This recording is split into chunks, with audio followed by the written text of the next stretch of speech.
नमस्कार। सजीव phone in कार्यक्रम कृषि दर्शन में आप सभी किसान भाई बहनों का स्वागत है।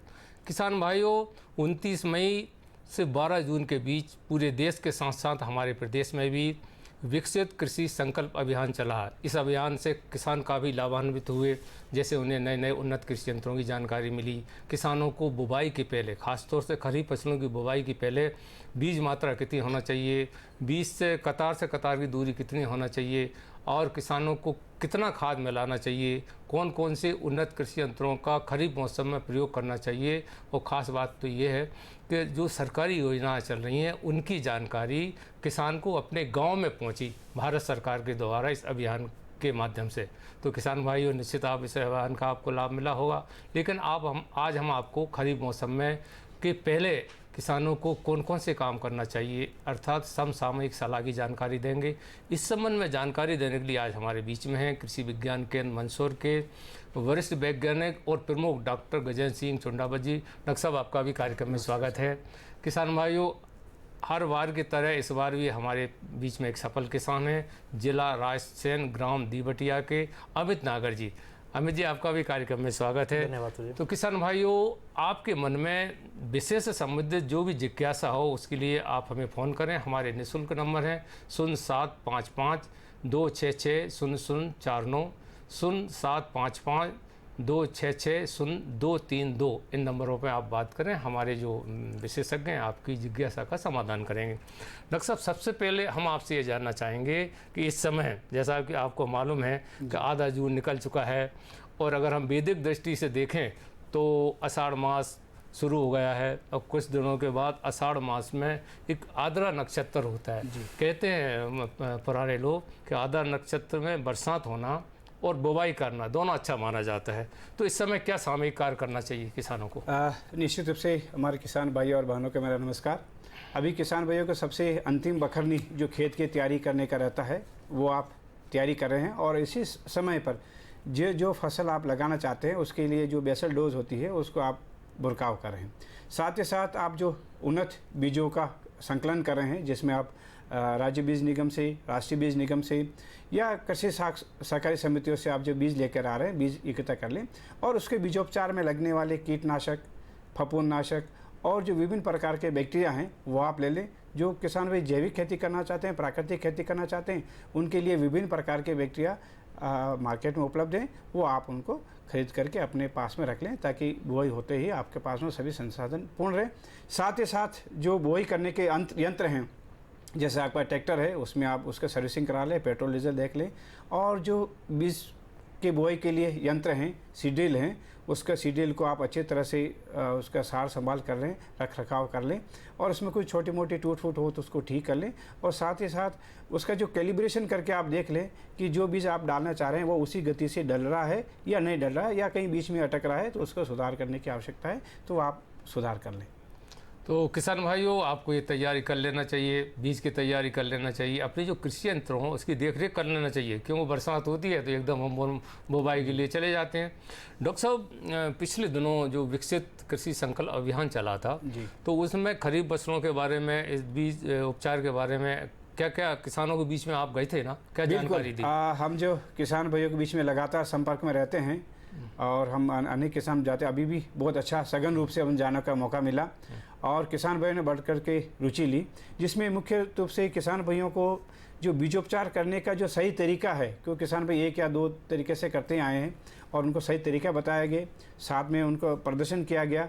उसी के साथ में जो ट्राइकोडर्मा को गोबर की खाद में कैसे मिलाया जाता है, सही तरीके कैसे रखरखाव किया और उसका कैसे उपयोग किया जाता है उसके बारे में जानकारी। साथ ही साथ जो कृषि में नए यंत्र हैं, ड्रोन, उनको बीच में लेकर के उनके बारे में किसान भाइयों को कैसे उपयोग में करते हैं, कहाँ से उनको खरीदते हैं, कैसे सब्सिडी मिलती है, तो सारी जानकारी हमने उनको बीच में जा करके किसान भाइयों को उपलब्ध कराई। तो किसान भाइयों, कृषि विज्ञान केंद्र और कृषि महाविद्यालय और कृषि विभाग से किसानों को सतत संपर्क में रहना चाहिए। नई नई जानकारी, सरकारी कौन कौन सी जानकारी आ रही, कौन कौन से नए बीज अभी ईजाद हो गए, इनकी जानकारी आपको मिलती है। कृषि विज्ञान केंद्र में तो हमारे किसान भाइयों को बुलाकर उनको प्रशिक्षण देते हैं। हमारे बीच में एक उन्नत किसान है, सफल किसान आमिर। पर इसी बीच एक किसान उत्तर प्रदेश से नंदस्वरूप मिश्रा जी हमसे जुड़ गए हैं। मिश्रा जी, कार्यक्रम में आपका स्वागत है, अपना सवाल करें। हाँ, नमस्कार सर, मेरा नाम है नंद स्वरूप मिश्रा, बाराबंकी उत्तर प्रदेश से। मैं जानना चाहता हूँ कि खरीफ फसल के पूर्व पहले जो हम गर्मी की गहरी जुताई करते हैं तो इससे में कौन कौन से लाभ मिलते हैं, और दूसरी चीज एक चीज मैं और जानना चाहता हूँ कि धान की रोपाई कर चुके हैं, करना चाहते हैं, तो ऐसी दशा में उसमें अगर पोषक तत्व या कार्बनिक खाद या ढैंचा जैसी चीजें के कोई किसान खाली करने लगता है, अगर जी, उसके साथ हम ढैंचे की बुआई कर दें, जब हमारा 40 दिन में हो जाए धान के साथ, और उसमें 2,4-D का छिड़काव करके ढैंचा तो जल कर नीचे बैठ जाएगा, धान हमारा ऊपर। बिल्कुल बिल्कुल बिल्कुल। मिश्रा जी, आपके सवाल को हम अच्छी तरह समझ गए। डॉक्टर साहब बताएं। निश्चित रूप से किसान भाई, क्योंकि अभी जो विभिन्न मिट्टी परीक्षणों से ज्ञात हुआ है कि अधिकतर हमारे जो किसान भाई मिट्टी सैंपल लेकर के आते हैं उसमें 0.2 से लगा 0.3% जैविक कार्बन पदार्थ है। निश्चित रूप से लगभग जितना न्यूनतम चाहिए उसका आधा अपने पास पहुंच गया। तो उसके लिए हरी खाद वाली जो फसलें हैं, आपके ढेंचा है, सनहम है, इनको लगभग 10 से 12 किलो बीज प्रति बीघा के हिसाब से बुआई करके आप उनको लगभग 45 दिन के जब ऊपर हो जाए तब उसको मिट्टी में मिला करके आप उसका ऑर्गेनिक या जैविक पदार्थ की मात्रा को आप बढ़ा सकते हैं। और यदि किसान जो इसके बीज के लिए उपयोग करते हैं कि अगले साल उनके बीज हो जाए तो वो लगभग 3 से 4 किलो मात्रा प्रति बीघा के हिसाब से बुआई कर अपना बीजोत्पादन करके अन्य किसान भाई को बेच सकते हैं और उससे लाभ भी कमा सकते हैं। हमारे बीच में सफल किसान हैं। अमित जी, आप बताएं, एक सफल किसान के लिए किसान को क्या करना चाहिए, आपने क्या किया? सर, सबसे पहले ज़रूरी है कि हम आधुनिक तरीके से कृषि करें, जिसके लिए आधुनिक किस्में, नई किस्मों के बीजों का चयन करें, बीजों को बोने से पहले उन्हें उपचारित करें, और ये भी ध्यान रखें बीजों को कितनी दूरी पे बोना है, उन पे गहराई कितनी रखनी है, और समय समय पर कौन कौन सी दवाओं का छिड़काव करना है। छिड़काव करने के भी नए नए यंत्र आ गए, जैसे सर ने ड्रोन के बारे में आप देखें तो, और इसके अलावा भी कई सारे यंत्र आ गए हैं जिससे हम कृषि को बहुत आसानी से और अच्छा उत्पादन ले सकते हैं। आप एक सफल किसान हैं। जो पिछले दिनों विकसित कृषि संकल्प अभियान चला था, उसका क्या लाभ किसानों को मिला? सर देखिए, इस अभियान के तहत कृषि से जुड़े अधिकारियों की एक टीम हमारे गांव आई, और गांव में आने के बाद उन्होंने किसानों को कई सारी जानकारियां दी, जिसमें कृषि से संबंधित, पशुपालन से संबंधित एवं अन्य जानकारियां थी। जैसे पशुपालन से संबंधित पशुओं को कौन सा आहार देना है, अभी मानसून का समय शुरू होने वाला है, उससे पहले उनका टीकाकरण कराना है, और अभी जैसे जो फसलों की बुआई करनी है तो फसलों की कौन सी नई किस्म का हम वो हैं जिससे कि ज़्यादा से ज़्यादा उत्पादन हो सके। इस तरह की कई सारी जानकारियां हमें दी, जो कि हमारे लिए काफ़ी लाभदायक रही। बहुत बढ़िया अमित जी, आपने बताया। एक और किसान ओम प्रकाश पाटीदार जी हमसे जुड़ गए हैं। ओम प्रकाश जी, कार्यक्रम में आपका स्वागत है, अपना सवाल करें। जी सर, मेरा सवाल है कि जो संतरे की फसल है उसमें अभी के मौसम को देखते हुए हम किस प्रकार का जो खाद है या न्यूट्रिशन है वो फसल को दे पाए। जी, सवाल जानकारी सर। जी, सवाल करने के लिए धन्यवाद। डॉक्टर साहब बताएं। ओम प्रकाश जी, आपका सवाल बहुत अच्छा है और बहुत सारे किसान भाइयों का भी यह सवाल हो सकता है, क्योंकि अभी मानसून के गर्मी वाला जो फल जो लेते हैं किसान भाई, वो इसी समय उनका पोषण प्रबंधन करना रहता है, तब जाकर के फल आता है और गर्मी में उनका अच्छा भाव मिलता है। तो उसके लिए जो 5 वर्ष से अधिक वाले जो पौधे हैं उनमें आप 450 ग्राम यूरिया, 625 ग्राम SSP और उसमें 100 ग्राम जिंक सल्फेट, 100 ग्राम फेरस सल्फेट और 100 ग्राम मैंगनीज लगभग 25 से 30 किलो गोबर की खाद में मिला करके प्रति पौधा की दर से हल्की निरे गुड़े करके उसको दे देवें। और मानसून अपने पास में आने वाला है तो निश्चित रूप से वो बगीचा इस गर्मी का अच्छा आ जाएगा। तो ये प्रैक्टिसेस आप अभी से आप प्रारंभ कर दीजिए। जी, तो किसान भाइयों, कितना बड़ा फ़ायदा मिलता है हमारे प्रोग्राम के माध्यम से। आपको घर बैठे ही वो सारी जानकारी मिल रही जिसके लिए आप चिंतित होते हैं कि भैया मैं क्या करूं, बरसात आ रही, इस समय कौन कौन से खाद डालूं। डॉक्टर साहब, जो किसान जैसे सोयाबीन की बात करें, हमारे प्रदेश में मुख्य तौर से खरीफ फसलों में सोयाबीन है, धान है, मक्का है और अरहर है, मूंग है, उड़द है। तो पहले सोयाबीन की बात करते हैं, कौन कौन सी अच्छी किस्म है और वो कहाँ से किसान खरीदे? सबसे पहले जो बताना चाहूँगी, अभी 5 वर्ष 10 वर्ष के अंतर की जो किस्में हैं, रासवा 18, रासवा 24 और JS 2172 और उसी प्रकार के RVSM 2011-35, NRC 27, NRC 38, NRC 150, इस प्रकार की अनेक किस्में हैं जो अभी न्यूनतम। डॉक्टर साहब, अपन किस्मों के बारे में बाद में बताना। एक किसान भाई इस बीच में मंदसौर से इंदर सिंह जी जुड़ गए हैं। इंदर सिंह जी, कार्यक्रम में आपका स्वागत है, अपनी बात कहें। जी सर, मैं मंदसौर जिले से गांव गर्रावत से हूँ, इंदर सिंह चौहान। हाँ बोलें बोलें। जी मेरा प्रश्न ये था कि पिछले साल भी कुछ मूंगफली में जो ये सफेद लट होता है ना, इसको स्थानीय भाषा में गोबर तक कहते हैं, तो इस वजह से बहुत सारे मूंगफली सोयाबीन में बहुत दिक्कत हुई थी, क्योंकि गर्मी में इस साल भी बरसात, पिछले साल भी हुई थी, इस साल तो और ज्यादा 1 महीने बरसात, अप्रैल और मई। हाँ, जी तो बिल्कुल। वो के लिए तो उपचार से हम पहले का ट्रीटमेंट कर दे, बाद में किसानों को या परेशानी नहीं आई। जी जी, बहुत बढ़िया सामूहिक प्रश्न किया इंदर सिंह जी ने, धन्यवाद प्रश्न करने के लिए। बिल्कुल इंदर सिंह जी, क्योंकि अभी सोयाबीन का रकबा धीरे धीरे घटते हुए जो सोयाबीन का रकबा था वो मूंगफली और मक्का की तरफ बढ़ रहा है, और मूंगफली जैसे जैसे बढ़ेगी निश्चित उसमें लगने वाले कीट भी बढ़ रहे हैं। तो जो सफ़ेद लट या गोबर का गेंडोला जी भी हमारे सामान्य किसान भी उसको जानते हैं, सफ़ेद वाइट ग्रब को, तो उसको नियंत्रित करने का सबसे आसान तरीका तो एक तो आप लाइट टेप, जिसको साधारण तरफ से नीचे पानी का टब रख लें, उसमें जला हुआ तेल और उसके ऊपर लाल रोशनी वाला आप बल्ब लगा दें, शाम को गोधूली वाला से लगा वगैरह 3-4 घंटे तक, तो जो लट को जो पैदा करने वाले जो भंवरे होते हैं, जो अंडे देते हैं, वो एकत्रित हो जाएंगे। और उसके साथ साथ जो उसको फेरोमोन आते हैं एनिसोल के नाम से, वो 37 ट्रैप प्रति हेक्टेयर यानी कि 100 आरी में आप लगा सकते हैं। तीसरा, जिनके प्रतिवर्ष इस प्रकार की समस्या आती है और भूमि में वो कीटनाशक मिलाना चाहते हैं, तो थाइमिथोक्साम और पूर्व मिश्रित उसमें बाइफेंथ्रिन आता है, उसकी लगभग 12 किलो मात्रा प्रति हेक्टेयर यानी कि 3 से 4 किलो मात्रा प्रति बीघा की दर से बुआई के समय खाद के साथ में मिला करके आप डाल दीजिए, ताकि ज़मीन में जितने भी अभी ये लट हैं वो मर जाएंगे, ताकि आगे आने वाली फसलों में आपको बिल्कुल भी नुकसान नहीं करेगी। डॉक्टर साहब, एक हमारी महिला कृषक बहन पुष्पा वर्मा जी मंदसौर से फ़ोन कर रही हैं। पुष्पा जी, आपका कार्यक्रम में स्वागत है, अपना सवाल करें। सर मैं 5 साल से जैविक खेती कर रही हूँ, मुझे बीज उपचार के लिए जैविक कोई उपाय बताइए। जी जी, फ़ोन करने के लिए धन्यवाद। बताएं डॉक्टर साहब। यदि आप निश्चित रूप से सोयाबीन या कोई खाद्यान्न फसलों की करते होंगे, तो आपको यदि ज्वार, बाजरा और रागी अधिकतर अपने फसलों में बढ़ रहा है, उसके प्रकार सोयाबीन में बढ़ रहा है, तो उसके बीज उपचार के लिए जो प्राकृतिक खेती में है वो बीजोपचार के लिए बीजामृत का सबसे बढ़िया साधन है। उसके अलावा यदि आप जैविक खेती में कर रहे हैं तो आप उसमें ट्राइकोडर्मा 5 ग्राम प्रति किलो बीज के हिसाब से, और उसके साथ साथ में जो कल्चर है, मान लीजिए यदि आपका सोयाबीन उपयोग कर रहे हैं तो ब्रेडी राइजोबियम जैपोनिकम जो आता है, उस राइजोबियम कल्चर की 10 ग्राम मात्रा प्रति किलो बीज के हिसाब से आप उपचारित करके बुआई कर सकते हैं। और इन सभी में जो भी आप फसल बोले उसमें सूडोमोनास 5 से 10 ग्राम मात्रा प्रति किलो बीज के हिसाब से बुआई आप करते हैं, तो निश्चित रूप से आपकी अंकुरण क्षमता फसलों की अच्छी होगी और आगे भी इनमें पोषण इन्हीं बैक्टीरिया के माध्यम से मिलता रहेगा। हम डॉक्टर साहब, हम देख रहे हैं कि हमारे प्रदेश का किसानों का रुझान, खास तौर से हमारी बहनों का रुझान जो अच्छी खेती की ओर बढ़ रहा है, आधुनिक कृषि की ओर बढ़ रहा है। जैसे पुष्पा जी ने बहुत बढ़िया प्रश्न किया। तो अगर हम बात करें अच्छी खेती की, कौन कौन से उर्वरक डालना चाहिए, लेकिन इस समय हो चला है छोटी से ब्रेक का। ब्रेक के बाद किसान भाई फिर आपसे मिलते हैं। मुझे क्या सुनाना चाहते हो? जो सुनाओ मेरी सौतन को। किसको? अरे वही तुम्हारा मोबाइल फोन, जिससे सुबह शाम दिन रात चिपके रहते थे और कहते थे किसान कॉल सेंटर से बातें हो रही हैं। अच्छा, ये बात है। हाँ, क्यों, क्या हुआ?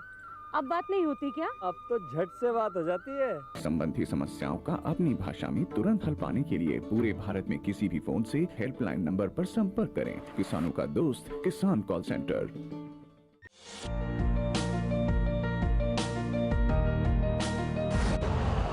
यूरिया का स्वदेशी उत्पादन 70 लाख टन बढ़ाने के लिए 6 उर्वरक संयंत्रों का उद्धार किया जा रहा है।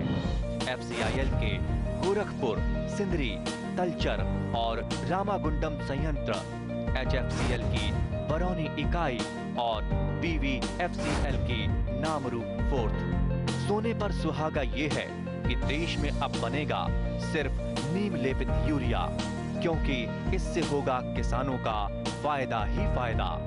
अनाज का उत्पादन 10% तक बढ़ेगा। बढ़ेगी 10 से 15% नाइट्रोजन क्षमता।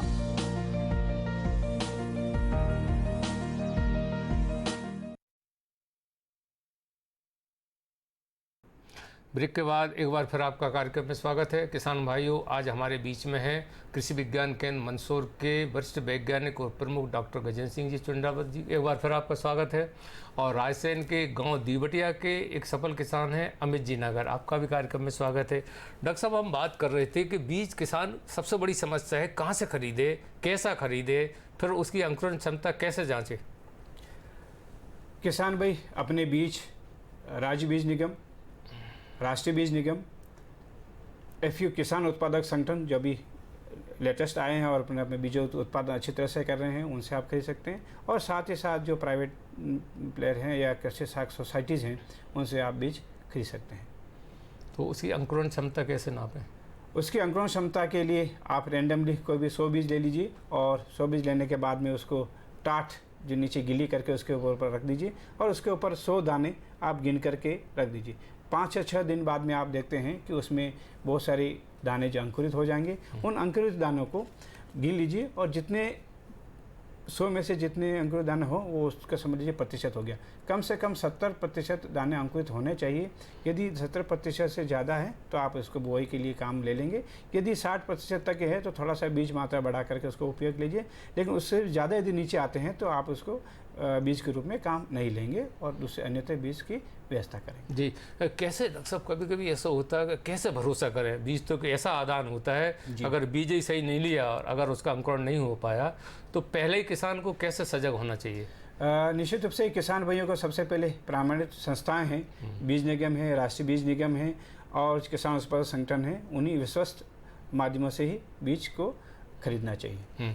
तो किसान भाइयों, जब भी आप बीज खरीदने जाएं तो प्रमाणित जगह जहाँ वहीं से लें। जैसे सरकारी डॉक्टर साहब ने बताया राष्ट्रीय बीज निगम है, हाँ, और बहुत सारी बीज की दुकान भी हैं, वहाँ भी आप विश्वासी आदमी से खरीदें। और डॉक्टर साहब कुछ में कोई ऊपर लिखा रहता है, ऐसा कुछ बताएं आप जिसको देखे किसान? अलग अलग रंग के उसके ऊपर टैग लगे रहते हैं, जिसके टैग जैसे आप बीडर सीड जो बीज उत्पादन कार्यक्रम के किसान भी लेते हैं वो पीले रंग के लगे रहते हैं, आधार बीज में सफ़ेद रंग के लगे रहते हैं और जो प्रमाणित बीज हैं उसमें ब्लू कलर के टैग लगे रहते हैं। इन टैग की पहचान से भी आप देख सकते हैं कि ये कौन सा श्रेणी के बीज आप खरीदने जा रहे हैं। तो ये आप देख लें, एक पर्ची लगी रहती है किसान भाइयों बोरी के ऊपर, उस पर आप पढ़ लो, देख लो, हिंदी में ही लिखा रहता है क्या क्या है, किस मात्रा में है, कितना प्रतिशत है, कितनी आर्द्रता है, कब तक ये बीज बोना चाहिए, ज़्यादा पुराना भी नहीं होना चाहिए। तो आप बताइए, आप एक सफल किसान हैं, तो एक सफल किसान के लिए बीज की कैसी पहचान करें और कम लागत में अधिक उत्पादन के लिए आप क्या करते हैं? सर, सबसे पहले तो ज़रूरी है बीजों को सरकार द्वारा जो अधिकृत दुकानें हैं, प्रमाणित दुकानें, वहीं से खरीदें। वो उत्पादन अच्छा देते हैं और सारे बीज उग जाते हैं, जितने बोए वो सारे उग जाते हैं। अक्सर हम होता क्या है कि घरों में जो बीज पिछले साल बोए थे वही वापस बो देते हैं, उसमें थोड़ा उत्पादन कम आता है।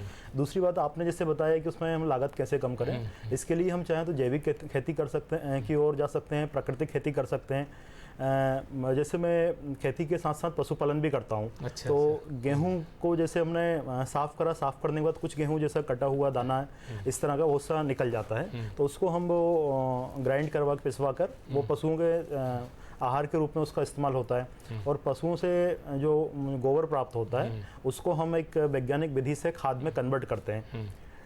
उससे हम खाद की उर्वरक की जो आवश्यकता है वो पूरी हो जाती है। इस तरह हम लागत काफ़ी कम कर सकते हैं। तो बहुत बढ़िया आपने बताया। इसी बीच एक किसान भाई सुशील जी पाटीदार हमसे जुड़ गए हैं। सुशील जी, कार्यक्रम में आपका स्वागत है, अपना सवाल करें। नमस्ते सर, सुशील पाटीदार बोल रहा हूँ। हेलो सुशील जी, बोलें। मेरा यह सवाल है कि संतरे के पौधे में टहनियाँ ऊपर की ओर से सूख जा रही है। आपकी आवाज नहीं आ रही। संतरे के पौधे में टहनियाँ ऊपर से सूख रही है, उसके लिए हम क्या इलाज करें? हाँ, दोबारा आप अपना प्रश्न करें, अब आवाज आई आपकी। संतरे के पौधे में टहनियाँ ऊपर की ओर से सूख रही है, हाँ, उसके लिए हम क्या उपाय करें? हाँ बिल्कुल, प्रश्न करने के लिए धन्यवाद। बोले डॉक्टर साहब। निश्चित रूप से जो डाईबैक लग जाता है या उल्टा सूखा रोग जो बोलते हैं वो लगता है और अभी गोंद निकलने की समस्या आ रही है। तो किसान भाई, बारिश से पहले आप 2 काम निश्चित रूप से कर लें। एक तो सूखी टहनियाँ जितने भी हैं वो आप निकाल लें और उनकी टहनियाँ की जो कटिंग की हुई है उसके कट की जगह पे आप बोर्डो पेस्ट लगा दें। और जो अभी तनों के आसपास या तनों से नीचे के आसपास उसमें जो बहुत सारा गोंद निकल रहा है, गोंद वाली जगह पर आप उसका तेज़ धार वाले चाकू से उसको थोड़ा सा कटिंग कर लें।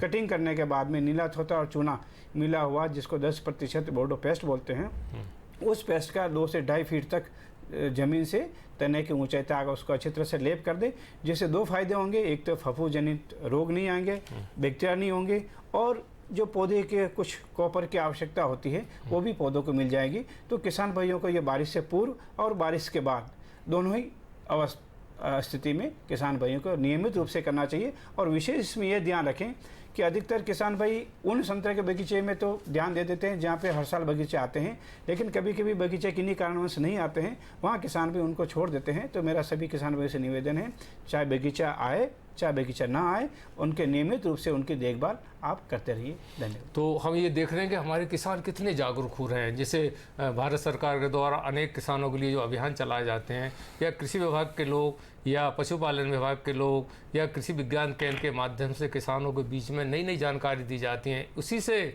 सजग होकर किसान भाई अपने प्रश्न भी कर रहे हैं। और सामयिक प्रश्न है डॉक्टर साहब, अगर मुकेश धाकड़ जी इस बीच हम हमारे कार्यक्रम से जुड़ गए हैं। मुकेश जी, कार्यक्रम में आपका स्वागत है, अपना सवाल करें। नमस्ते सर। नमस्ते जी जी नमस्ते, बोले। नमस्कार जी। सर, ये संतरे के बगीचे हैं, हाँ, उनमें सर पत्तियों के नीचे काले काले जो मच्छर जैसे बैठे रहते हैं, काली मस्ती जैसा रहता है, जो फल पे भी काले काले दाग बना देते हैं, उसका निदान चाहिए था सर। बिल्कुल निदान मिलेगा मुकेश जी, फोन करने के लिए धन्यवाद। बोले मुकेश जी, जैसे संतरे के नीचे के पत्ते में जो आप बात कर रहे हो, अधिकतर काली मक्खी बैठती है, और काली मक्खी के कारण जो उसकी गोंद निकलता है, जो चिपचिपा मधुस्राव निकलता है, वो नीचे वाली पत्तियों के ऊपर की तरफ रहता है, चिपचिपा भी हो जाता है, जिससे 2 नुकसान होते हैं। एक, पत्ते से जो काली मक्खी होती है पौधे के पत्तियों के रस चूस करके उसके पौधों को ख़त्म करती है, और साथ ही साथ जो मधुस्राव करती है, हनी ड्यू जिसको बोलते हैं, जिसके कारण काले रंग की फफूंद उगाती है। तो काले रंग की फफूंद उगाने की वजह से संतरे का पूरा पौधा काला हो जाता है, और चिपचिपा होने के कारण पौधा सूरज की रोशनी से अपना भोजन नहीं बना पाता या कम बना पाता है, जिसके कारण फल और फूलन में उसको प्रभावित होता है। तो उसको नियंत्रित करने के लिए नियमित रूप से आप अंतराल में जो रस चूसक कीटों के लिए, स्पेशली जो ऐसी कीटनाशक जो पौधे के पूरे तंत्र में चला जाता है, तो बगीचे में पानी देने के बाद में 3-4 दिन बाद में उसके थाइमिथोग्राम 25% WG की 5 से 7 ग्राम मात्रा 20 लीटर पानी के हिसाब से, या फिर उसमें डाइमिथोएट 2 ml मात्रा प्रति लीटर पानी के हिसाब से आप यदि आप छिड़काव करते हैं, और इसमें फफूंदनाशक कार्बेंडाजिम प्लस मैनकोजेब या फिर मैनकोजेब आप 2 से 3 ग्राम प्रति लीटर पानी में घोल बनाकर साथ में मिलाकर के छिड़काव करते हैं, तो कीट और फफूंद दोनों ही साथ में नियंत्रित हो जाएंगे। और ये जब बारिश आती है तब आप थोड़ा सा इसका अंतराल कम करते हो, 10 से 12 दिन के अंतराल पर जब आप आवश्यकता पड़ती है तब इसको दोहराते रहेंगे, तो निश्चित रूप से इस काली मस्सी से और काली मक्खी से छुटकारा मिल सकता है। अब 2 लाइन में आप किसान भाइयों को क्या कहना चाहेंगे? सर, जो सरकार के द्वारा कार्यक्रम चलाए जा रहे हैं, अभी जो एक अभियान चलाया गया था, उस तरह के अभियानों से जुड़े हैं सरकार से उसका लाभ लें। डॉक्टर साहब, आप संक्षिप्त में क्या किसानों को राय देना चाहेंगे? मैं किसान भाइयों को यही राय देना चाहूँगा, जो कभी आप आदान खरीदें, जहाँ से भी खरीदें, एक तो बिल लेना कभी मत चुके, और जितना आपको कीटनाशक फफूंदनाशक आज की तारीख में आवश्यक है उतना ही आप एकत्र करें, क्योंकि अधिकतर खाद की समस्या आती है। तो जो आप अभी बेसल डोज में जितना आवश्यकता है जिस फसल के लिए उतना ले, उसके बाद में जैसे आवश्यकता आती है उसके अनुसार तभी खरीदे, इकट्ठा नहीं खरीदे। डॉक्टर साहब, आपने हमारे किसान भाइयों को खास तौर से पूरे प्रदेश के जो फ़ोन आए उनको बड़ी अच्छी जानकारी दी, बहुत बहुत धन्यवाद। अमित जी, आप अपने गाँव से हमारे कार्यक्रम में आए, बहुत बहुत धन्यवाद। किसान भाइयों, अभी आपने देखा कि हमारे किसान भाई कितने सजग हो गए हैं, और फिर कुछ दिनों के बाद तो खरीफ मौसम की बुवाई होने वाली है, तो हमें इस समय बीज का चयन कर लेना चाहिए, जुताई पहले कर लेना चाहिए, खाद भी अपने पास स्टॉक रख लेना चाहिए, और अपने जो आसपास के कृषि वैज्ञानिक हैं, कृषि विभाग के अधिकारी, उनसे सामयिक सलाह ले लेना चाहिए। फिर मिलेंगे ऐसी नई जानकारी के साथ, तब तक के लिए नमस्कार। नमस्कार।